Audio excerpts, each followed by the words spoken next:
I think urban legends hold a really strong influence on society because they are generational stories told from families to family, and I believe they're just really influential.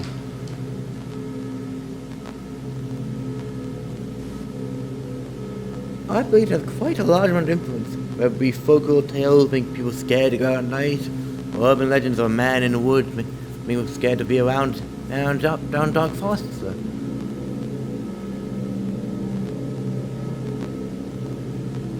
I know a lot of people that have. They sort of things have happened where a knife has flown from on top of a counter, or where sort of things have gone missing and then reappeared in different locations, or sort of eerie noises or creaking, or ghost is probably the biggest one.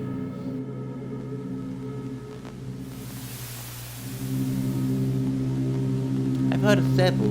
My favourite was Ted the Caver, the first one made.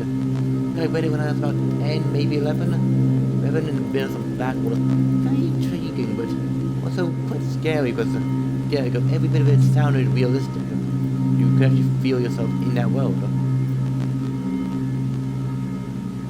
I have heard of creepypasta, and I think it's mostly due to internet access. When I was younger, it was kind of thriving in its peak growing up.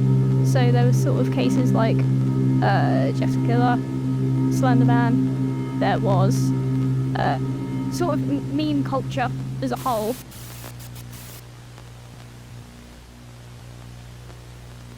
I don't think I personally follow any urban legends, but there are a few that I've heard of and known of. Mostly Slender Man, of course, and stuff like the Berkshire Beast and so on. Ones that are more realistic but still believable, even with our strange world.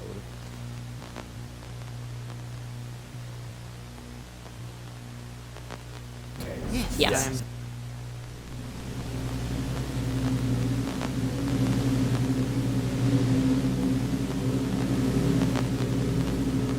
So in late May of 2014, two 12-year-old girls had an obsession with Slender Man.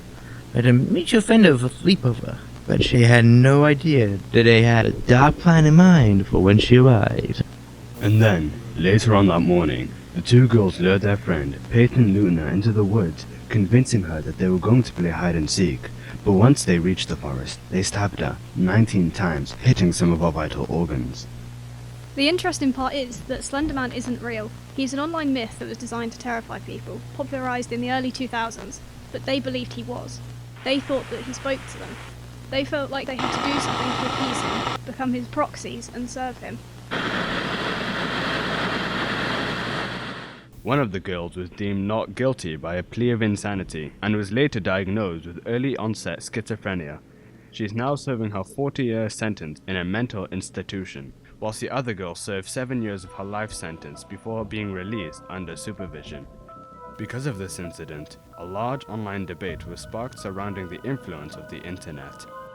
Retired FBI agent John Elgogoff spoke to StarTribute.com about the incident and the power of the internet as a whole. He discussed how it can be a black hole, portal to the dark side, and even garbage. He said children should be educated on the dangers of being online. On the other hand, others argue that the internet is significant in our society, saying that we should be utilising it for our own potential.